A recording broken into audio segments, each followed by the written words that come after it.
Fevered Publishing presents Metal Lies, Shadowfast Action Thriller 2 by Cole Chase. Read by the author, Cole Chase.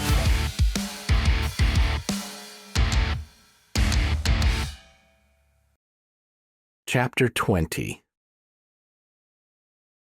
In the fading beauty of his dad's mansion, at the kitchen table, Quinn urges Manny and Danny, "Come on, come up with a way to attend the Skyhaus Gala." Manny answers, "It's an aerospace event. None of us can play a scientist." "I could do it," Quinn says, no brag, just fact. "But Bach already saw me at the Shadowfast gig. He wouldn't buy that I'm a band manager and a scientist." Desperate for an idea, he adds, "The old maintenance crew gag?" Danny frowns. For a big event like this, many MoPOP employees will be working. The real maintenance crew will bust us. "We pose as waiters from the caterers?" Quinn tries. "Thin," Manny says.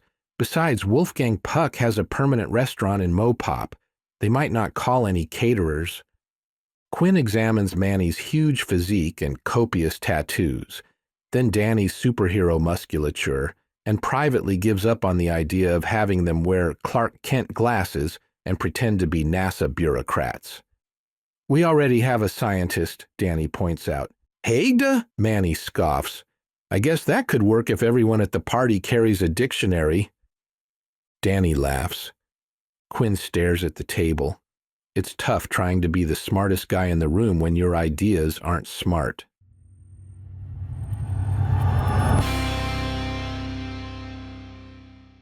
On wooden chairs near the rehearsal area, Cooper coaches Hegda. "Read the room. You know what that means?" Hegda shakes his head no. Cooper feels dull surprise. He thought he was starting with the most basic basics of social engineering. They told him this dude was smart, but now he feels like a dog trying to explain to another dog what dog is. As if speaking to a first grader, he tries, "If you watch people, you can see what they're feeling, right?" Hegda looks as if they had been discussing orbital mechanics when suddenly Cooper pointed out that oranges are orange. "What does that have to do with what they need to know?" The irrelevance of the question knocks Cooper back in his chair. "What?" "If I'm talking to a man who has miscalculated perihelion and aphelion, I should tell him. Whether he is exultant or lugubrious does not alter his calculations." Whoa, Cooper thinks. Talk about a space cadet. No, you're not telling them anything. Your goal is to get them to tell you what Bach is doing. Hegda blinks. "Then is not the most direct route to inquire?" "No, he's doing something bad. It's a fucking secret." "Ah, so your context is subterfuge." Quinn already told Hegda that Cooper would teach him how to get information while mingling at the gala. This comment is so dumb that Cooper feels his lips pull into a smile. "You're messing with me, right?" "No." Hegda looks around as if seeking either a translator or a referee. "I am trying to grasp how to read a room when a room typically has no text." "Oh my God, it's a saying, not literal. It means look at people to sense what their mood is, their faces, their body language, tone of voice." "Okay." Cooper can see that Hegda has agreed with him merely to cut off any impending confrontation, not because he understands. He glances around the room at the amps, the guitars, the cymbals in search of a new tack. "Let's role play." Realizing he can take nothing for granted, he adds, "You understand role play?" "Yes." "Great. I have something in my pocket. In this role play, you want to discover what is in my pocket. I do not want you to know. How would you figure it out? Begin." Hegda stares at Cooper's hip pocket through a long, increasingly awkward silence. Finally, he asks, What is in your pocket? What pocket? I don't have any pockets. But you asserted moments ago you possess an object in your pocket. No, I didn't. But I see your pocket. I can visually confirm with repeated observation you do indeed possess pockets. By the way, Manjunath, I was watching cricket the other day. Can you explain a wideout? Oh, I love cricket. The Indian man's smile lights up his face. If the bowler bowls a wide delivery too far away from the stumps, that is a wideout, not to be confused with a no ball. A no ball is like a wideout except vertically. Cooper makes a timeout sign with his hands. Role play over. What did you learn about what's in my pocket? Hegda's jaw hangs open. But I was defining a no ball. Cooper waves the protest away. Let's break it down. You wanted to learn what is in my pocket. I didn't want you to learn what is in my pocket.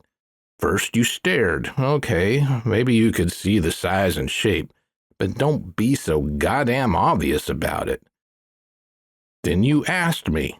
I said, I don't know anything about it. People will lie to hide a secret. You asked me again, so I completely changed the subject. Get it? Hegda stares a while, then eventually breaks into a chuckle. Then he wags a finger at Cooper. Oh, very clever. You do not actually want to know about cricket? Cooper shrugs. Maybe I do, maybe I don't. I want to keep you from learning what's in my pocket. If we talk about anything else, I win. See? Understanding dawns on Hegde's face. Thus, I infer from this interaction that if a person wants to conceal knowledge, directly asking them for said knowledge constitutes a futile tactic. Cooper maintains a neutral expression, but he didn't follow Hegde's vocabulary. I'm saying just asking doesn't work. Exactly, Manjunath exults. I begin to grasp your lessons. Let us try the exercise again. I will adopt various techniques to squeeze knowledge from you. Okay, Cooper says. Now we're getting somewhere. You want to know what's in my pocket, but I don't want you to know. Begin the exercise. What is not in your pocket? Hegde immediately asks with a grin. Pocket? What is this word pocket? Cooper answers. I don't understand. Hegde laughs. Well played, but I have merely begun. He stares intently at Cooper's upper thigh, where an outline in his pocket creates lumps in the denim of his jeans. After a while, with Hegde staring at his crotch area, Cooper asks, what are you doing? I can see a shape. I'm trying to deduce what is in your pocket, but I have very limited information. You can't stare like that during a business party. You have to play it cool. Hegde sighs a long, weight of the world sigh. That is what I feared. No one has ever called me cool. Perhaps I am not qualified for this James Bond role. It's not that hard. Cooper assesses the hangdog expression on Hegde's face. Can I tell you a secret? Most assuredly. No one is actually really cool. Cool is a front. When you're around other people, you just pretend you're confident. Cool is acting. Hegde's lower lip protrudes as he contemplates this. To be cool? You merely pretend to be cool? You got it. But what characteristics should I emulate to appear cool? Cooper has never had to articulate it. Charm is something he turns on instinctively. Fumbling for words, he tries, above it all? Like nothing bothers you. Thus, aloof? No. Here is aloof. He puffs out his chest, shoulders back, and plasters on a haughty expression. He lifts his nose so high he gazes at where the wall meets the ceiling. Here is cool. He adopts a warm smile and pantomimes gazing around, bobbing his head to acknowledge imaginary partygoers. See the difference? Hegde fidgets in his seat. He crosses one leg over the other, then uncrosses it and crosses his legs the other way. Doing so, he accidentally kicks a music stand. He shoots a hand out to steady its wobbles. Finally, he asks, "Can I tell you a secret?" "If you gotta." "The answer is no. I observed that you manipulated your face in various ways, but I cannot register the difference." Cooper finds himself staring slack-jawed at Hegde. There's something wrong with you?" He doesn't know where he got it, but from some TV documentary or an accidentally heard TED Talk, a word floats up out of the murky bucket of memory where he dumps science stuff. Asperger's? Hegde fidgets more. Today the term is neurodivergent or autism spectrum disorder, but yes. Cooper rubs the back of his neck. He can't think of a way that someone who cannot read facial expressions could charm information out of a stranger. He once tried to teach a tone-deaf girlfriend how to sing. They annoyed each other so much, they broke up. Now he fears this is that. Manjunath slumps in his chair like a broken man. I am very sorry. I didn't mean to hide my condition, but I am reluctant to admit it to people I admire. Cooper glances up. You admire me? For a person on the spectrum, I am considered very high-functioning, Manjunath continues hopefully. And the answer is keys. You have keys for an automotive vehicle in your pocket. Do I win the role play? Many words compete for Cooper's tongue. After several seconds, the word that prevails is, Yep. He pulls car keys from his pocket and holds them up. Dead on. So the lesson concludes? I got it right? Cooper stares. Finally, he gathers himself. Yeah. Falsely merry, he stands and gives Manjunath a playful shoulder punch. See? You got your own ways, buddy. Good talk. He turns to go upstairs. But curiosity compels me, Hegde begins. As Cooper ascends the stairs, the Indian says, How will I execute this reading of rooms? Cooper pauses, stuck awkwardly between floors. You know, he says, injecting Ted Lasso positivity into his voice as he leans down to see Manjunath. That's a really good question.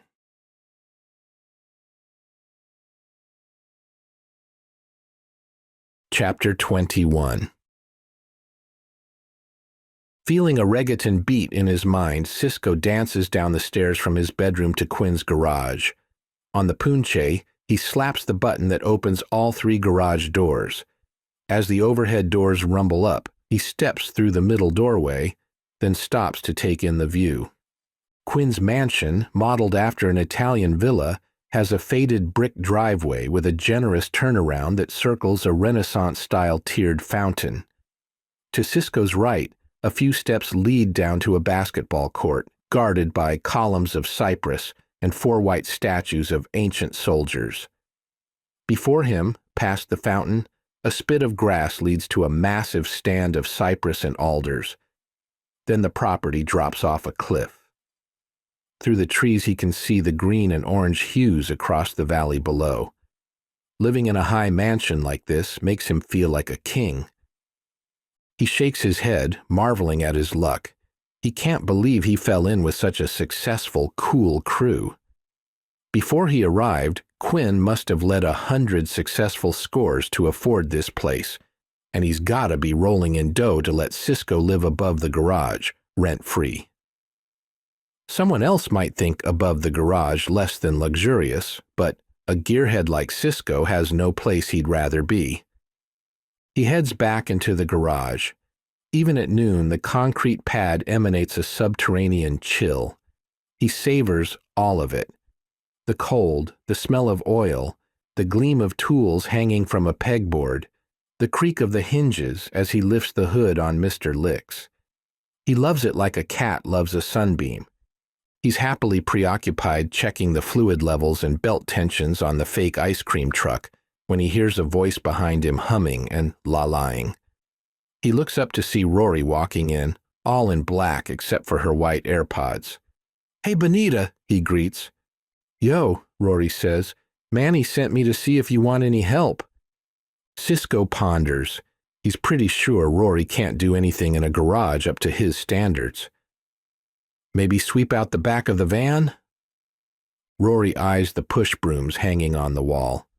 "Moral support is more my strength," she suggests. "Oh, so serenade me with a mariachi tune while I top off the antifreeze? Can we figure out a metal arrangement of La Cucaracha?" "We should. Cockroaches are tough, man. They're pretty metal." Mimicking Dave Evans of AC/DC to the tune of Back in Black, Rory holds her phone up like a microphone and sings La Cucaracha. Cisco chuckles. He's reaching for air drumsticks when Rory's phone warbles. She checks the screen and suddenly goes serious. She answers in a businesslike tone. "Shadowfast booking desk. Yes. Oh, that's very short notice. Who is the client?" "Mm-hmm." Rory pantomimes to Cisco writing with an invisible pen.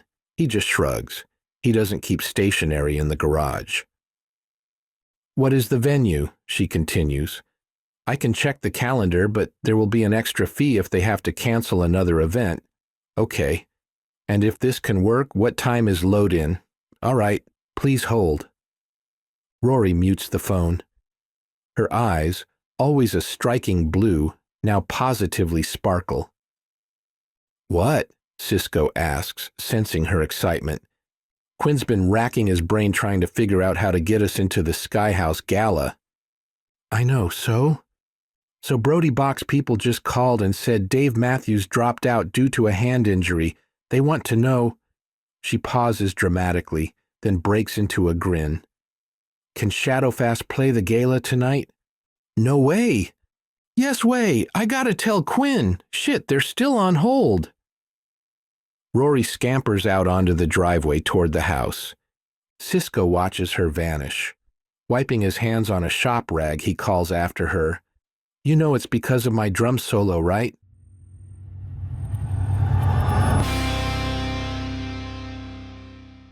Quinn had to sell all the horses. They look like they eat hay, but what they really eat is hundreds of dollar bills. Nonetheless, he likes the feel of the fancy stable on his property and the covered dressage arena. As he and Danny finish their daily laps around the outside of the corral, arena, and stables, Rory finds them.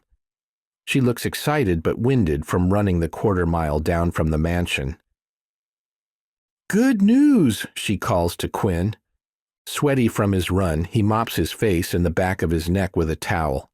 He stands in the shade of the open stable and waits for her to reach conversational distance. Danny uses a low wooden bench to execute triceps dips, which make his muscles ripple. "What's up?" Quinn asks. "I just got called by a representative from Skyhaus. Their band for the gala canceled, and they want to know if Shadowfast can play tonight." He stares at her triumphant grin. When he glances over, he sees his own thoughts mirrored on Danny's face. Danny pauses his dips long enough to hoist his ass onto the bench and say, "Hell of a coincidence." Quinn calculates. He says, "They made us." Rory's elation turns sober. "You think?"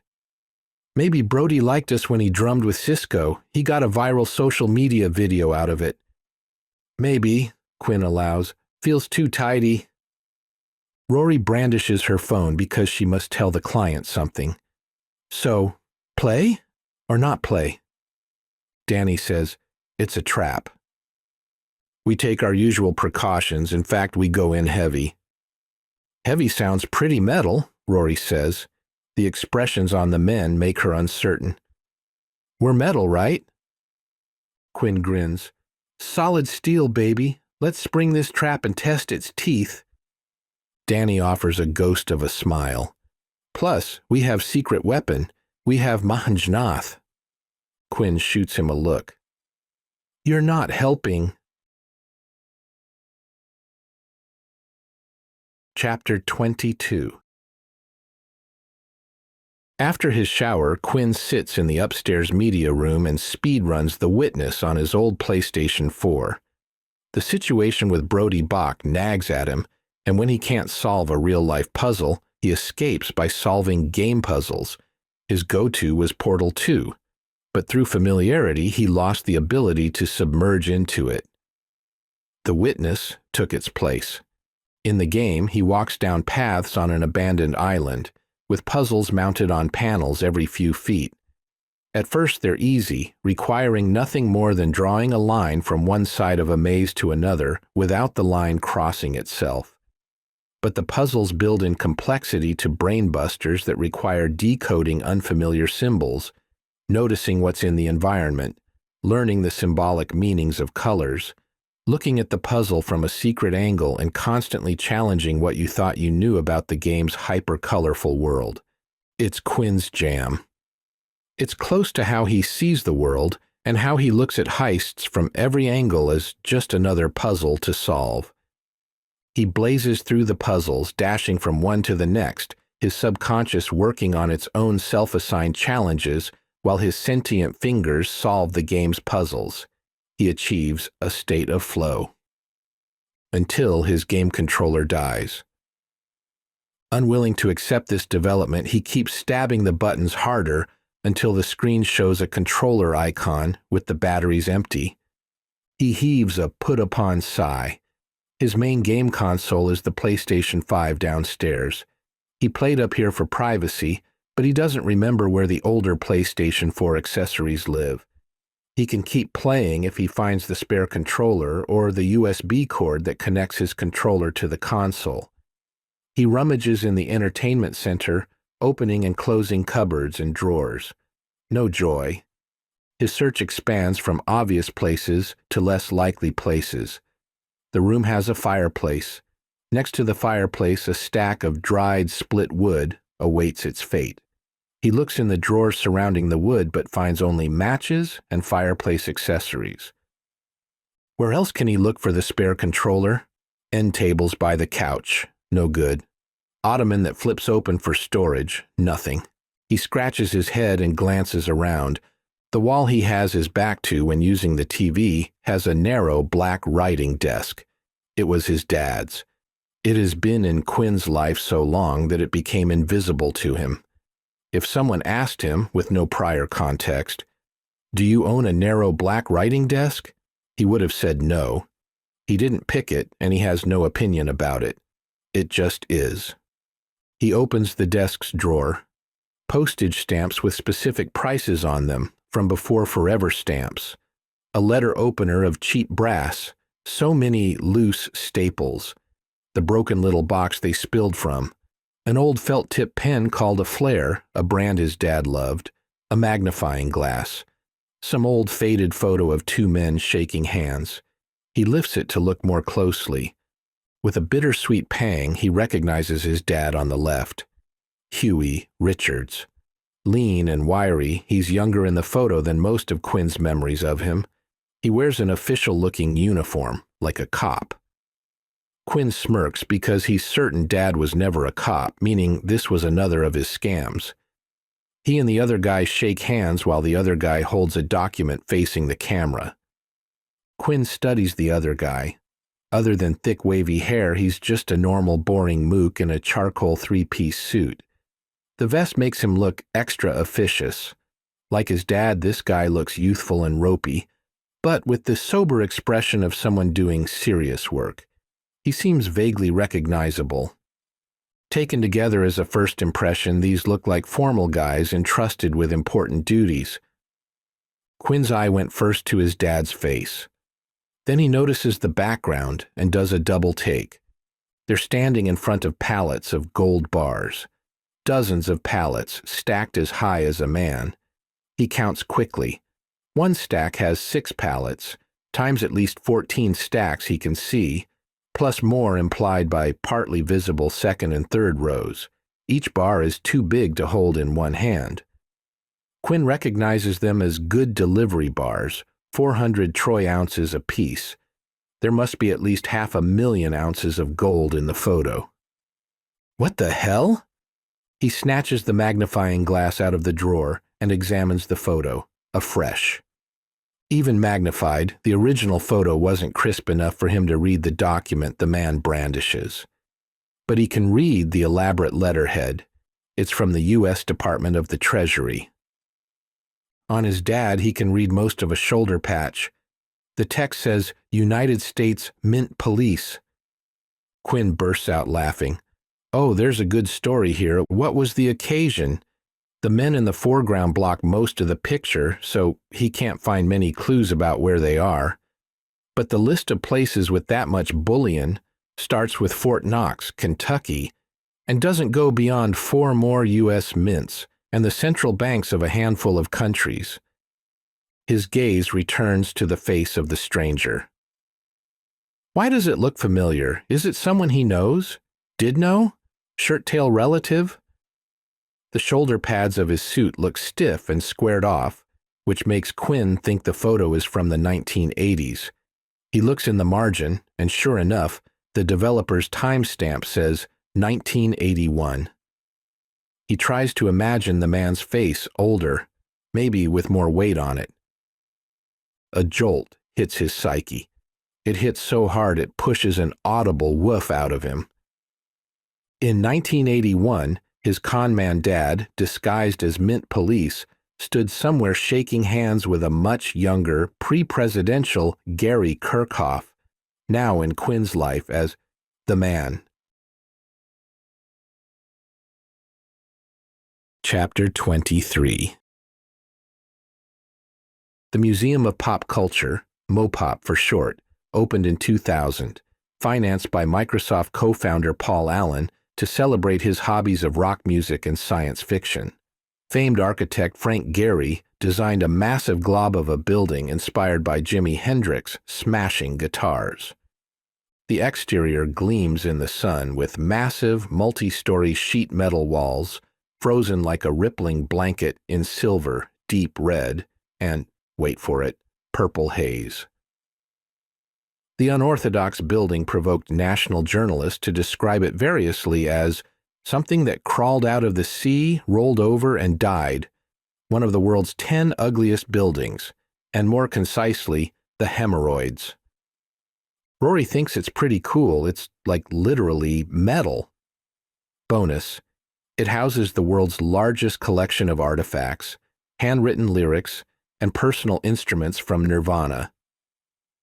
None of that helps in this moment, though, as she stands on the west side of the building. She asks Quinn skeptically, "They called this a plaza?"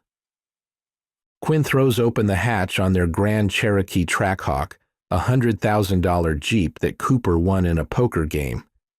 At the same time, Cisco spreads the doors on the back of Mr. Licks. It takes both vehicles to carry Shadowfast and the band gear to a location. But since their hollowed-out ice cream truck is a secret, for gigs they apply large magnetic signs to the side and cover up all the ice cream graphics. The magnetic signs display a gloomy castle keep rising above the band's Shadowfast logotype. Manny, Danny, Cisco, and Cooper pair up to carefully offload 2 huge anvil cases from the van. Quinn surveys the scene. "Yeah," he tells Rory. "When you said we were playing MoPOP Plaza, I thought there'd be tables with umbrellas, outdoor couches, flower boxes, plaza stuff. Instead, there's a concrete strip that runs alongside the building, about the width of a residential street. When they stand with their back to the building, across the concrete strip from them, more concrete forms 3 tiers where passersby can sit to watch. That's it. Behind the painful-looking concrete bleachers, some kind of artsy playground stretches away. The map calls it the Artists at Play Playground, but to Quinn, it mostly looks like asphalt with squiggly lines painted on. At this hour, the shadow of the famed Space Needle stretches over the ground. Quinn finds the silver lining. We're outdoors, we get to do pyro. That makes Rory feel better. Get through, Nightboy mumbles elliptically. He pushes between Rory and Quinn to grab his mixing board in its case. As he lugs it away, Quinn adds, and they designed this space for events, so, for once, we have all the power outlets we need. Rory boards the positivity train. And they got all the permits, she points out, so I didn't have to deal with City of Seattle bureaucracy. Atta girl! Now that you're having fun, Quinn says, tell everyone they have to wear the executioner masks during setup, all the way through to end of event. Rory scoffs and lets her mouth hang open. No one wants to wear those sweaty masks for hours. Before she can verbalize her protest, Quinn adds, Come on, we had our faces hanging out all over Seoul, especially you and me. You showed Bach your face close up, and Bach's security saw me enough times that Harwell jumped me. If we're going to gather intel, they can't know Shadowfast is us. But you said they already made us? That's what I'm assuming, but we don't know for sure. I can't think of any way they could have figured us out. But I don't believe in coincidence. So we keep playing the game in case Bach didn't realize we're his opponents from Seoul and this is just a convenient legit booking. Sheer logic forces her to concede the point. As Quinn closes the hatch, he adds, That's why I have to watch from across the street. I don't have a mask. Enjoy setup. He hustles around the side of the Trackhawk and pops into the driver's seat, but Rory's not letting him get away that easily. She follows him step for step and stops him from shutting the driver's door. What about Nightboy? He doesn't have a mask. Quinn considers. He cranes his neck around and watches Nightboy setting up his mixing board at the end of the concrete bleachers. In the old days, he would have needed a massive umbilical cord to handle all the incoming channels, but now he's plugging in one Ethernet cable and 2 XLR lines. He's got his sunglasses. Have him wear a pandemic mask. That'll have to do. He drops his voice and adds in a low tone, I don't think anyone who saw him in Seoul lived to talk about it. That thought sobers Rory. Before she can conjure a response, Quinn thumps the door shut and pulls away.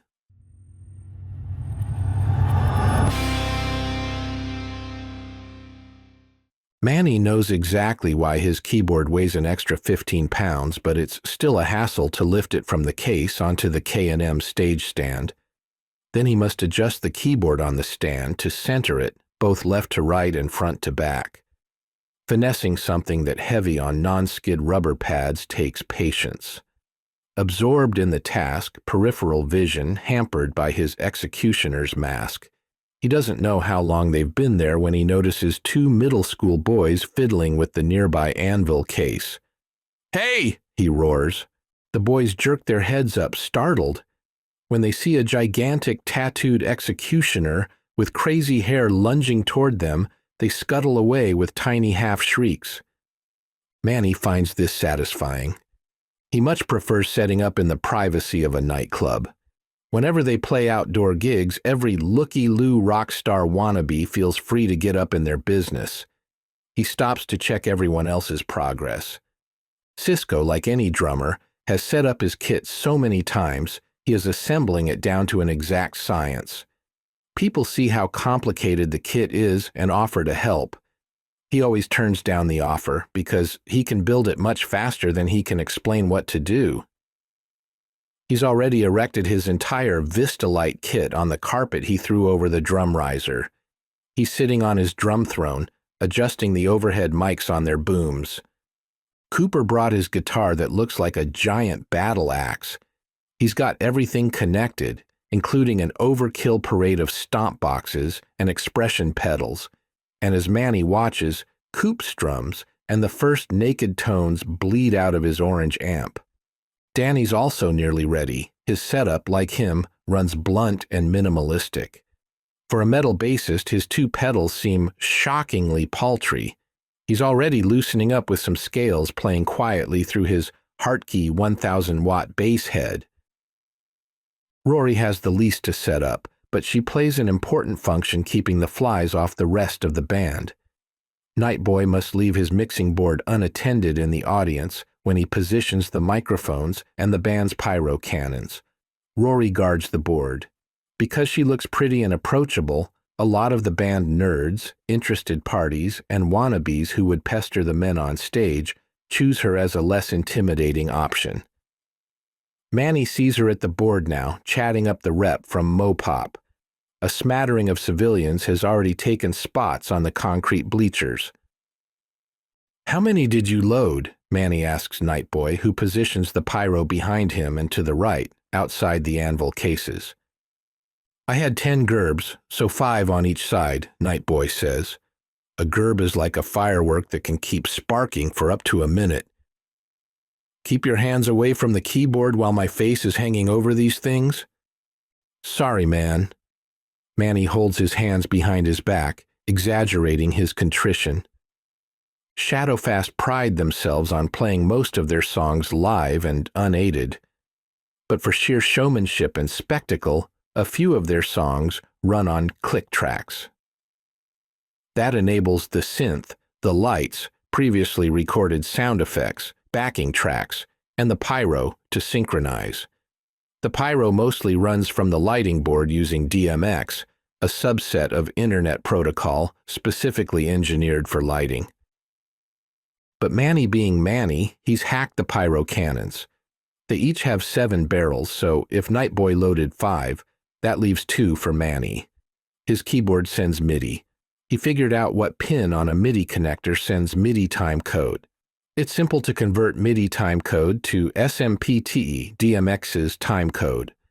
In short, he can hit the lowest note on his MIDI keyboard, which he never needs, musically, to trigger manual pyrotechnics from the cannon to his far left, and the highest note on his keyboard to trigger the pyro cannon on his far right. Generally, if the band has been asked to salute someone's birthday, Rory will get them on stage, joke about how many candles on their cake, and then Manny will make them soil their underpants with a giant pyro burst. Because if you can't have hellfire on command, why play metal? Nightboy finishes positioning the cannons and verifying their connections. "Ready for sound check?" "Looks like everyone is set up," Manny confirms. "Okay, let's run it." As Nightboy walks away, Manny notices a fit guy with a bushy brown beard standing right over Cooper's and Danny's guitar cases. The cases, shoved up against the MoPOP wall, should have attracted no attention. "Hey!" Manny roars at the guy. Compared to the startled kids from earlier, Beard Guy has little reaction. He looks up slowly, bored, hands in pockets. "Get away from the instruments," Manny calls. Beard Guy shrugs. "I hurt nothing. Is public space." Cooper slides the strap of his guitar so that his battle axe hangs behind him. He saunters up to Beard Guy and lays on the charm. "Hey, bro, music fan?" Beard Guy looks into the middle distance, not at Cooper. "Not really," he says with a thick Russian accent. "Just standing here." Manny notices that the guy is built, like t-shirt sleeves straining to contain his biceps built. Cooper smiles. "Well, you can see we're putting on a show here, right?" Beard Guy looks around at all the stuff as if just noticing it, as if Cisco's shiny drum kit with all its cymbals and toms and hardware somehow camouflages right into the concrete wall behind it and only became visible because Cooper pointed it out to him. Beard Guy nods. Cooper holds up his thumb and index finger, not quite touching each other. "You're in the way just a little bit," he says kindly. "Wouldn't want you getting hurt when the flames go off." Beard Guy nods. "I stand where?" Cooper grins like he's about to convey the world's best news. "Anywhere you want, just not in this stage area. See that big equipment case over there? And that one over there? If you stand outside either of those, we're golden." Without acknowledging Cooper, Beard Guy moseys along the wall 15 or 20 feet until he's outside the anvil case on Manny's side of the stage. Hands still in pockets, he roots himself to a space as if camped in line for a store opening. "Thanks," Cooper calls. He steps over to Manny and turns his back to distant beard guy so he can ask in a stage whisper, "What's with all the Russians?" "Russians?" Manny says, loud enough that Cooper signals him to quiet down.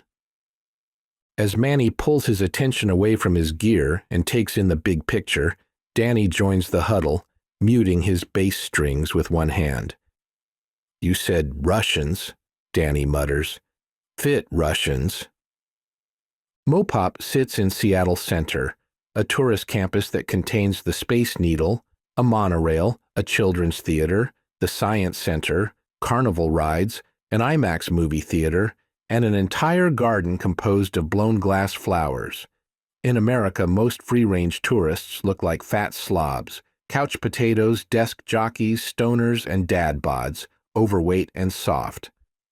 Seattle also has its fair share of hipsters, who tend to look willowy and vegan and about as physically hardened as tofu. In this environment, anyone muscle-bound stands out. So, it's easy for Manny to spot what Cooper means. Dotted among the gathering crowd, he can count at least 3 fighting-fit males, including Beard Guy. He doesn't know if they're actually Russian, but he gets why Cooper said so. 2 of them look stereotypically tracksuit mafia. One has a military-style buzz cut and stares conspicuously at the band. The men stand distant from one another, but they look like a team because they have the same hair and the same biceps straining at their shirt sleeves. It's 58 degrees out, but one of them wears shorts and combat boots. "Bach met with Russia in Seoul," Danny adds. "You think these guys work for him?" Cooper mumbles. Rory walks up to see what the huddle is about. "You strapped?" Manny asks her. She grins, teeth flashing under her executioner's mask. "Fuck around and find out." "Keep your heads on a swivel," Manny says. "Maybe there's trouble coming." "We can't keep all our heads on one swivel," Rory contradicts. "Can't we have one swivel apiece?" Manny says, "I'm serious." Cooper assesses the crowd. "You really think they'd try a move in public? In broad daylight?" "Load in, daylight. Show, night," Danny says. "They have us surrounded." Manny sighs. "That's why we brought what we brought. We'll make it work." Cooper, the social engineer, says, "We look suspicious." "I don't want them to know we've caught on. Everyone bring it in so this looks like a band prayer or some shit." Rory, Manny, Danny, and Cooper each reach a hand into the center. With their masks on, they resemble a weird union of ghouls. On 3, they say, "Shadowfast," and go their separate ways. Manny puts his hands on his keyboard, but from under his eyebrows he tries to watch all the fighting fit guys at once. That would be hard under the best of circumstances, but it's worse with one of them behind him. Chapter 24. Quinn circles for at least 20 minutes trying to find parking. Street parking has a 2-hour maximum, and he expects to hang around for 7 hours, so eventually, he concludes, the pay-the-slot lot across 5th Avenue from MoPOP must do. He pulls in and orients so he's facing MoPOP when parked. That gesture seems futile, because 35,000 square feet of blobby building sits between him on the east side of the museum and MoPOP Plaza on the west side. He shuts off the throaty Trackhawk engine. In the sudden silence, he wonders if Bach has outplayed him. Quinn wanted to be on the scene, but he had only vague notions of what they could accomplish. He had assumed the band would play in Sound Plus Vision Theater inside the building. Then one flight of stairs would separate them from the gala in Sky Church, MoPOP's main auditorium. They could mingle, eavesdrop near the bathrooms, loiter near the banquet table. They would have many ways to glean info. But with the band positioned outside, they can't plausibly mingle in the gala. Looking on the bright side, Quinn feels thankful that it's not raining on their outdoor gig. And at least they are already on the spot if something goes down. Except from here, with his ass isolated on a leather car seat, not even on museum grounds, how would he know if something goes down? He touches his phone. Manjunath? No response. Manjunath, you there? Nothing. Quinn looks at the time. He forgot how early load-in began. The event doesn't start for 2 more hours. Maybe Manjunath doesn't have the earpiece in yet. Rory? Yeah, boss? Okay, so the comms work. Just checking in. Everything good? We notice some sketchy-looking randos in the crowd. Fighting-fit males, possibly Russian, but no problems yet, and sound check about to start. Keep me informed. Out. Copy. Out. Quinn settles in his seat. He used to hate the waiting part. But arriving early, getting to know the environment, and then watching events unfold has brought him success so many times, he kind of likes it now. It's not the calm before the storm. It's the lurk before the pounce. With time to spare, he fishes in his shirt pocket and tugs out the old photo of his dad and the man. He had no time to tell the crew about it, but he's sure Manny's masterful search foo could learn more. What would Manny do? Quinn has no magnifying glass, but he holds his phone over the photo, trombones the phone in and out until the photo completely fills the phone camera's screen, then clicks a picture of the picture. Now he has a digital version. He spreads his fingers on the screen to zoom in on it. Some of the palettes, laden with gold bars, have handwritten signs stapled to the wood, but when he zooms in to try to read any sign, the source photo does not provide enough resolution to read the text. It's so close to useful that it frustrates him. He can make out a lowercase e here and a number there, but most of the text blurred into squiggles. He assumes the signs give quick notes on who owns the gold or where each pallet should go. It would be his best clue about where this shot was taken. But Huey Richards and Gary Kirchhoff in front of stacks and stacks of gold? No con man believes in coincidences. The man didn't pick Shadowfast because of plausible deniability. America needs you, my ass, Quinn mutters. He thumps his fist against the steering wheel. I knew there was some other reason you picked us. He stares blankly out the windshield. But what the hell is it? Chapter 25. October in Seattle means twilight occurs around 6:15 p.m. As Manjunath passes MoPOP in his Tesla, turning from Fifth Avenue into the valet zone, the main entrance glows golden against the cobalt sky. Inside the double-glass doors, he glimpses people milling around in their very best jeans, pantsuits, and kilts. Seattle's tech community shuns traditional suits. He slows at the valet stand, then copes with a minor grief bomb when he notices the people in front of him clambering out of a Desti autonomous sedan. Dr. Kohler should be here tonight. Dr. Kohler should be anywhere tonight instead of nowhere. It hardens his resolve to find out what Brody Bach is up to so that Manjunath can bring the whole scheme tumbling down. Lost in thought, Manjunath startles when the valet knocks at his window. The Tesla's exterior handle won't operate unless the driver unlocks it. He opens the door, wishes a pleasant evening to the valet, and leaves the ignition card on the console so the valet can park. When the car eases silently away, Manjunath hesitates before entering MoPOP. His cashmere sweater makes the night chill tolerable. Rather than taking the 10 steps into the venue, he lets his curiosity take him around the corner where he can see the west side of the building. It gives him a side view of Shadowfast's setup, which to him looks quite elaborate. A steel girder erected high over the street blasts the band with colored lights. The drum racks and microphone stands look shiny and fancy. As he watches, he sees Cisco count the band in by hitting his drumsticks together 4 times, and then the whole band hits a chord so loud that Manjunath flinches. Rory gives a scream that would impress Edvard Munch, and then the guitar settles into a subdued gent crunch while she belts, "A fast is a keep is a hold, and the hold is to choke your throat. A shadow's a shade is a ghost, and you're drowning in our moat." Shadowfast.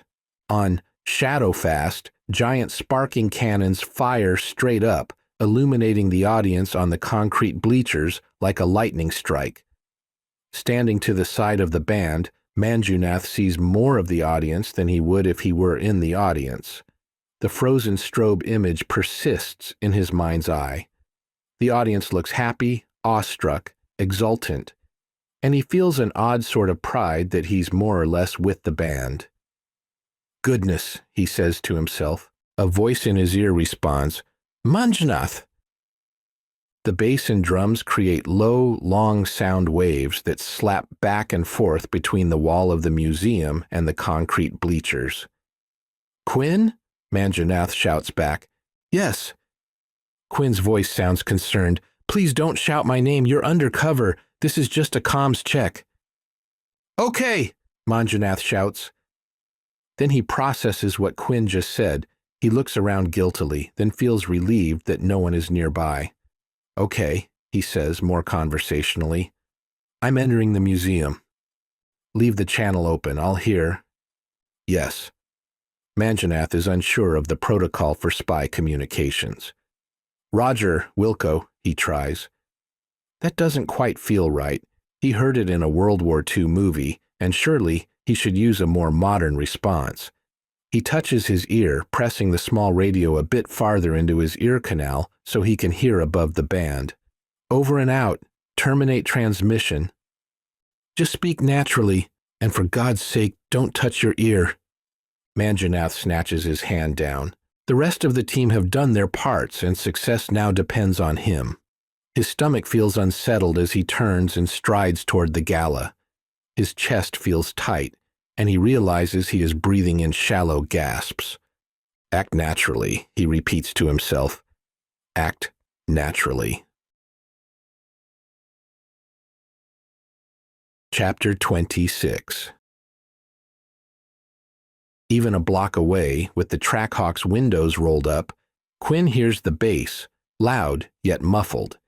He cracks his window and then can make out the needle, weedle, wee, wee of Cooper's guitar solo echoing off the architecture. The sheet metal roof of MoPOP diffuses the band's sound, and he's pretty sure the whole damn city hears it. He briefly wonders what palms Skyhaus greased to get permission for an outdoor rock concert in the heart of Seattle Center. He powers the window closed. He hears Manjunath's dialogue coming over the phone's comms app and finds it excruciatingly awkward. On the plus side, the scientist seems to know everyone at the event. Yet, after each friendly greeting, Manjunath either instantly runs out of anything to say or lapses into science lingo that leaves other parties puzzled. Quinn despairs of learning anything from Manjunath's self-conscious spying. Now he feels stupid for giving himself such a passive role. Manjunath in the party, the band nearby rocking the city, him alone and idle in a smelly car. But what else can he do when the target has made him? "Randeep," Manjunath's voice sounds in his earbuds. "Are you enjoying the festivities?" Quinn rolls his eyes and mutes the phone. He rummages in the center console and extracts the sub he packed hours ago. The whole car reeks of garlic, and the vinegar and oil have seeped through the wrapping. Food leaks occur in the Trackhawk a lot, so he has an entire package of paper napkins in the glove box.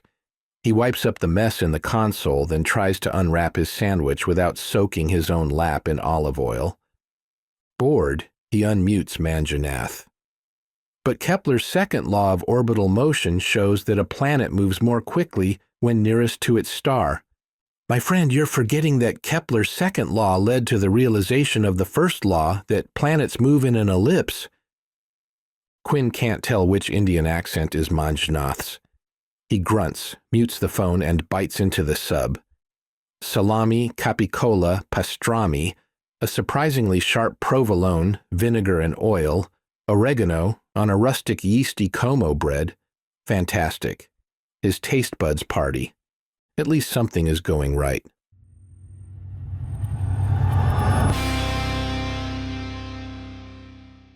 Her wireless mic and in-ear monitors mobilize Rory's show presentation. Most of the venues they play set the band high on a stage, but here in the plaza, they stand right on the cement with everyone else. About 100 people share the night with them. Many sit across the cold cement bleachers in the spill from the stage lights, and just as many stand loosely around. From Rory's point of view, they trail off into the dark. She makes the most of it. She has two goals. One, of course, is audience engagement. Once the band has established its performance virtuosity, she loves breaking down the invisible wall between musicians and audience and inviting listeners into the experience. Two, she worries about the pesky Russians and their vague intentions. During their cover of Burn, Manny takes an organ solo. Rory's vinyl catsuit, spiked heels, and executioner mask make her less agile than if she wore jeans and track shoes, but she can get around well enough. She hustles right up to the concrete bleachers, and while Manny's MIDI Leslies rip and virtually spin, she runs left to right across the entire front row, high-fiving, knuckle-bumping, and dapping with anyone who sticks out a hand. The audience reacts as if her touch heals and energizes. Each person she grazes laughs or jumps or throws a victory fist into the air. Planted just outside the spill of the stage lights, yet conspicuous by sheer stoic grumpiness, the Russian guys watch with arms folded. They are stumps of darkness in the festive crowd. Focused on her music, Rory didn't see exactly when the two tracksuit mafia guys turned into trenchcoat mafia, but they did. The ulterior motive for her run-by was to find them. She returns to her mic stand, in time to sing the next verse, having counted the Russians as 6 men. The 6th, beard guy, still stands behind them off to one side. As most of the audience bobs and headbangs and dances, he remains an incongruous, rigid hulk. She's had enough of this mysterious shit. Burn ends in a sustained chord and the usual brutal concluding crash. The audience leaps to their feet, applauding the intensity and musicianship. "Thank you, Seattle," Rory yells. She adds more conversationally, "We have a special guest standing in tonight." She emphasizes standing in so listeners can notice the pun. "Everyone, meet Beard Guy. How you doing, Beard Guy?" As the audience courtesy claps, she walks out of the light to where he skulks against the wall and shoves the mic in his face. Beard Guy's eyes go wide over the top of the foam windscreen. Rory points her mic back at herself. "Thanks for coming out tonight," she enthuses. "You've got an unusual perspective on the show. How do you like it?" Mic back in his face. The silence drags on, past awkward into comical. She waits. The audience chuckles. Beard Guy says. The speakers blast the all over Seattle Center. It slaps back a half-second later off distant buildings. "Fine." "Beard Guy says the show is fine," Rory announces to the crowd with a bright thumbs up. Cheers and whistles. "Rude of me to call you Beard Guy. What's your actual name?" Mic back in his face, which he regards with the dread of a gun to his head. That's when she knows his mission was supposed to be on the down low. After a long pause, Beard Guy manages, "I don't want to say." Rory pretends it's a Russian surname. "Give it up for Ivan Vont Osei," she calls. More courtesy clapping and a murmur of laughter. By now Nightboy has found the right control on the light board, and one of the lights on the girder swings to spotlight them. Beard Guy freezes as if caught in the middle of a robbery. "I have an idea," Rory teases. "Who wants to hear Shadowfast sing with Ivan Vont Osei?" She tosses up one vinyl-sheathed arm, which gleams with magenta highlights under the light. That draws an enthused response. Cheers, applause, catcalls, hoots, You want to sing, right, Ivan? Mic in face. Beard guy turns beet red. "Aw," Rory mock scolds the audience. "You guys made him blush." She can't tell if he's embarrassed or furious. She grabs his wrist and starts to drag him back to the mic stand. Beard guy follows for 2 steps. Then Rory feels him break her grip. When she turns to see what happened, he's sprinting away as hard as he can. The band and the audience watch in dull surprise until he rounds the corner of MoPOP and disappears. Rory has a long walk back to the mic stand. The audience murmurs to itself, a mix of amusement, approval, and disapproval.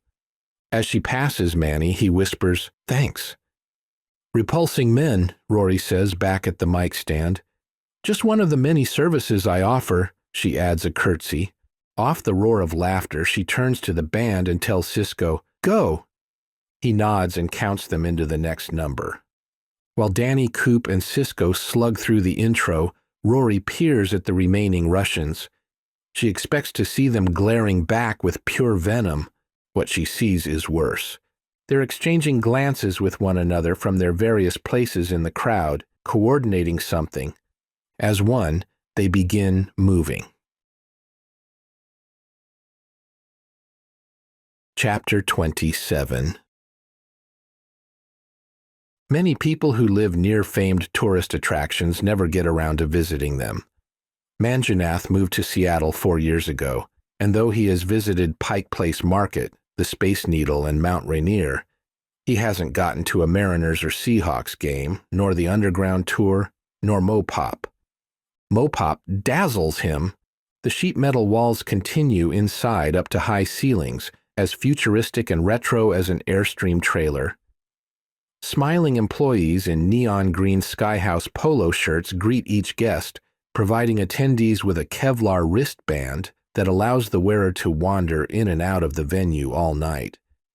With velvet-roped stanchions and friendly persuasion, the employees direct the flow of traffic coming through the main entrance in a U-turn that takes them upstairs to the 2nd floor. Climbing the stairs, Manjunath bumps shoulders with someone who smells of sandalwood cologne. He turns to apologize and recognizes a former colleague who left Manjunath's team at the University of Washington to work for Skyhaus.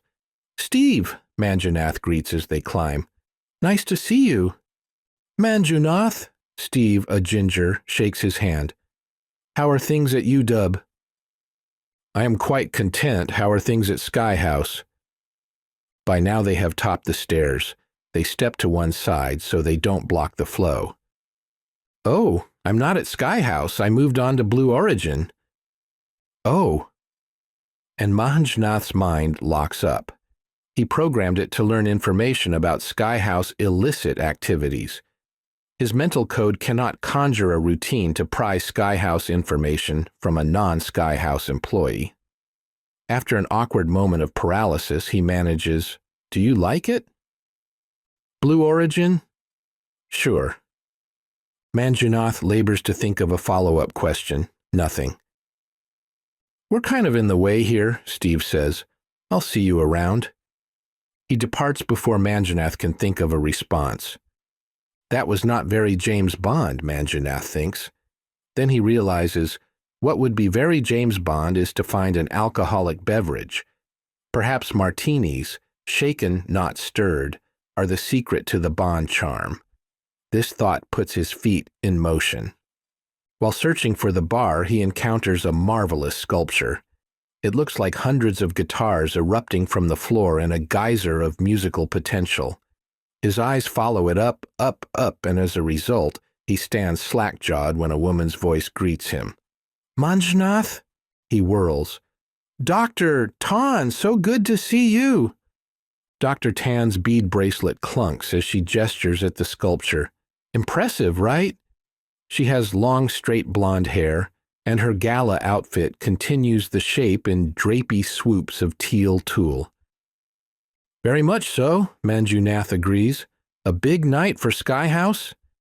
"So they say. I'm at SpaceX now, but I always want to know what Brody Bach is up to." "Ah," Manjunath says meaningfully.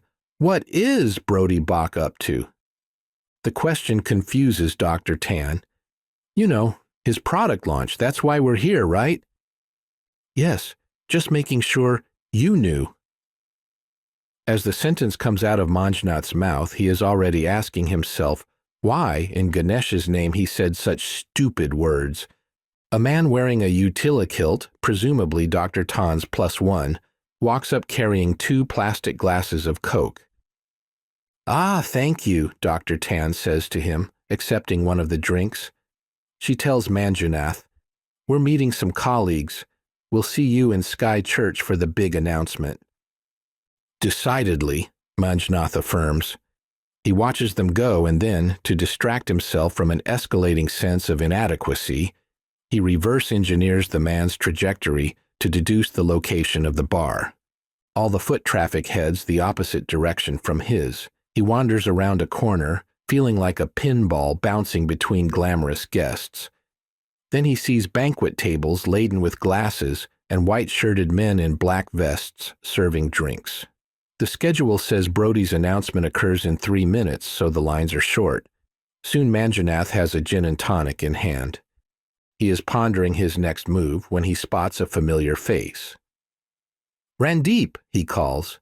Randeep, a Kannadiga like Manjunath, turns at the sound of his name, then lights up. He excuses himself from the group he was with and shakes Manjunath's hand heartily. Randeep, dark and round, looks impressive in a black traditional shalwar kameez. My brother from another mother, he jokes. My sister from another mister, Manjunath responds. They burst into belly laughs, Manjunath primarily because he surprised himself by managing a nearly witty response. He used to work closely with Randeep. Because of their cultural ties, they have the kind of friendship that simply resumes whenever they encounter one another. They can skip all the, how have you been, because affection can be presumed. Manjunath is not sure how the subject evolved, but soon they trade barbs describing each other's weight gain in terms of orbital mechanics. Your weight gain is to your advantage, Randeep teases, because Kepler's second law of orbital motion shows that a planet moves more quickly when nearest to its star, so you will move faster. Around me. My friend, you're forgetting that Kepler's second law led to the realization of the first law, that planets move in an ellipse, and you know what an ellipse is? A squashed circle. So my belly is not fat, it is a squashed circle.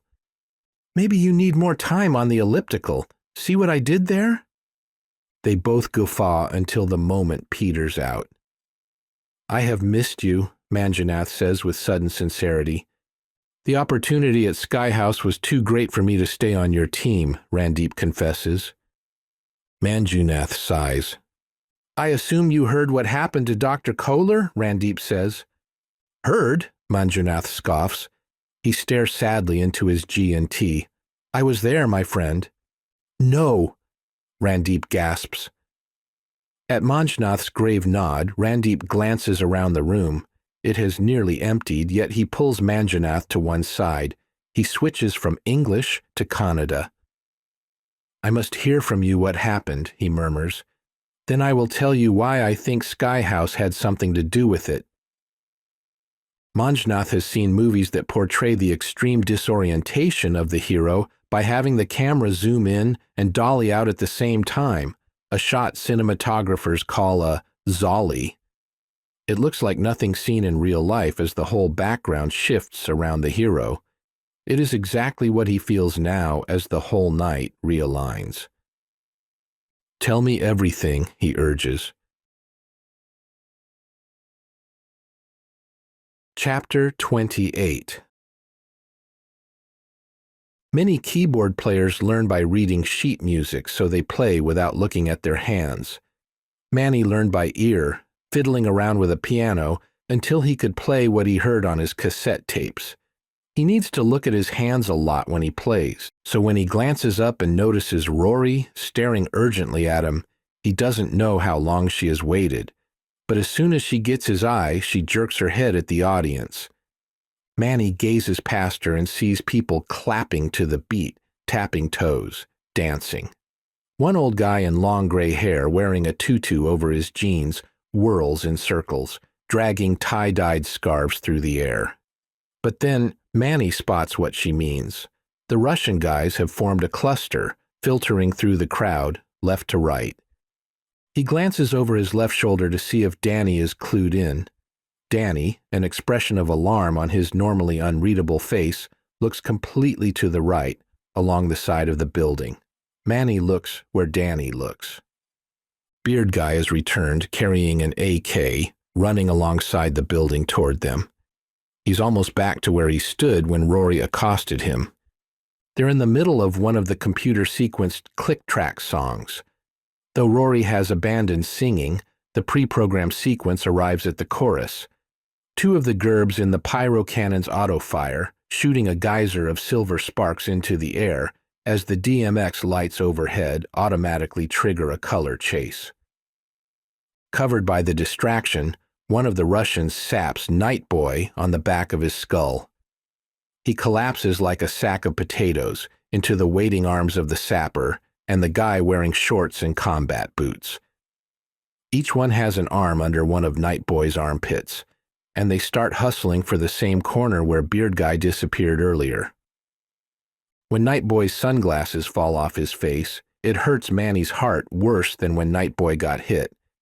It's like the kid's dignity just fell off him. The two trenchcoat mafia guys pull Kalashnikovs from under their coats and fire bursts into the air. Due to the loud music and the flashing distractions, almost no one except the band sees what the Russians do. But audience members directly around the gunfire hear it. A pocket of spectators shriek, duck, and scatter.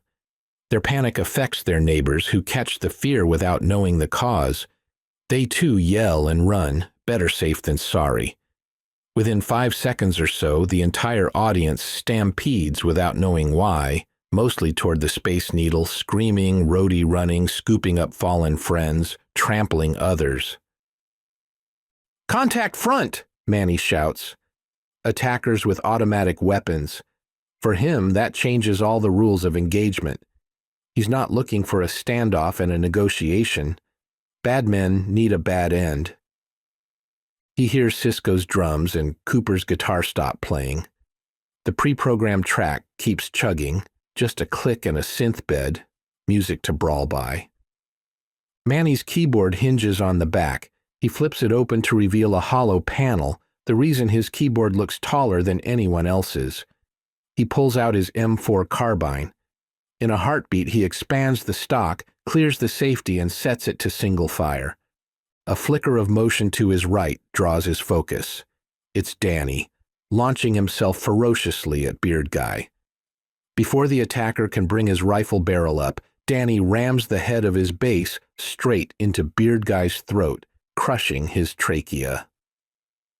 Beard Guy's hand flies to his Adam's apple as Danny dips down to lay the base on the ground. He comes back up with a spinning roundhouse kick to Beard Guy's temple, which slams Beard Guy's head into the stainless steel wall. The double impact leaves Beard Guy on the ground, unconscious.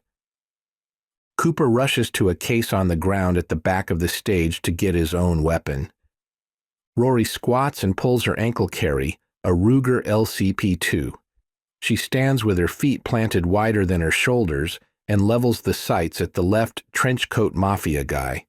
He's busy firing another burst of his AK over the heads of the fleeing crowd. She fires the .380 round and hits his left eye. The attacker deflates, dead. His machine gun skitters across the asphalt. Manny is ready to fight much faster than he can decide how to fight.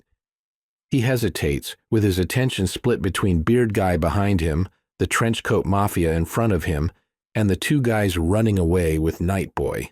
But when Rory shoots Trenchcoat 1, Trenchcoat 2 goes into a berserker rage. With new murderous intent, he shifts focus to the band. It takes him a second to lower his rifle barrel from pointing straight up to bringing it to bear on the stage area. It takes him another second to choose who to attack, and he settles on Manny. With a battle roar, the man runs toward the big Samoan, firing. But Manny, has not waited around. While Trenchcoat 2 got situated, Manny took a giant stride and roughly kicked the pyro cannon on its side. He steps back to the keyboard, slams it shut over the weapons panel, and presses the highest key, which is why Trenchcoat 2 gets exactly one stray shot off before he finds himself charging into a fireball. Instantly, his hair catches fire. The rayon lining of his trench coat ignites and fuses to his flesh. Then the exterior of the coat catches the flame. The screams of the inflamed man mingle with fresh shrieks from the remaining civilians. Thankfully, most of the audience has cleared the hell out of there, but several have no idea which direction is safe, so they kneel or lay paralyzed with terror, hoping the concrete bleachers shield them. The glow of the burning man illuminates them in oranges and yellows. Rory shouts into her phone, "Hostiles taking Night Boy, they're running for the roundabout. Can you block?" That draws Manny's attention. The guy with the sap and the guy in shorts must hustle Night Boy's limp body a good 60 feet to get to the roundabout in front of MoPOP. They've covered about half that distance. Manny can see one of them yelling into his wrist. Beyond them, a black SUV idles in the driveway with its side doors open.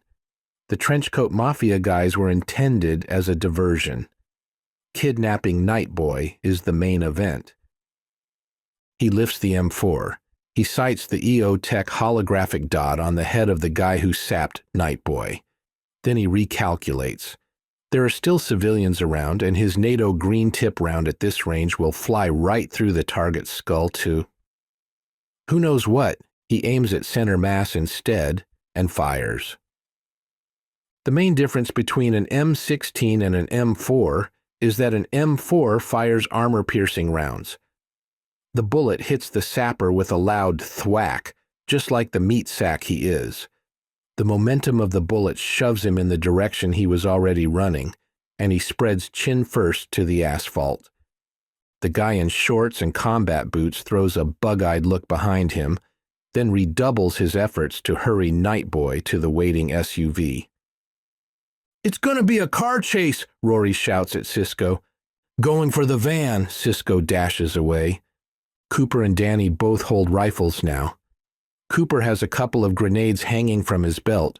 As one, they race after Night Boy. The top concrete bleacher seems to fall apart. A chunk of it drops while another bit flies away. "Contact front!" Rory yells. Manny looks. Then he knows why the guy was yelling into his wrist. He called reinforcements. 2 black Escalades have pulled into the Artists at Play playground. They're accelerating as hard as they can toward the band. They're more than a football field away, but in the lead vehicle, someone leans out of the passenger window firing a machine gun. Another stands up through the moonroof, also shooting at them. The shooters have little chance of hitting anything at that distance, but they have done what they intended. They've bought time for the kidnapper, and they're closing fast. Now the following Escalade weaves to one side. More combatants poke their shoulders out the windows and fire. "Fuck that," Rory says. "Put a warhead on their forehead." Manny has the same thought. He steps around his keyboard stand, reaches the long anvil cases, and kneels. It takes him a second to twist all 4 clasps and disengage them. Then he flips the lid, flying away. Inside lie 2 AT-4 rocket launchers, the U.S. Army's primary light anti-tank weapon. The olive-green fiberglass tubes gleam dully in the stage lights. Bullets ping off the wall, high and behind him.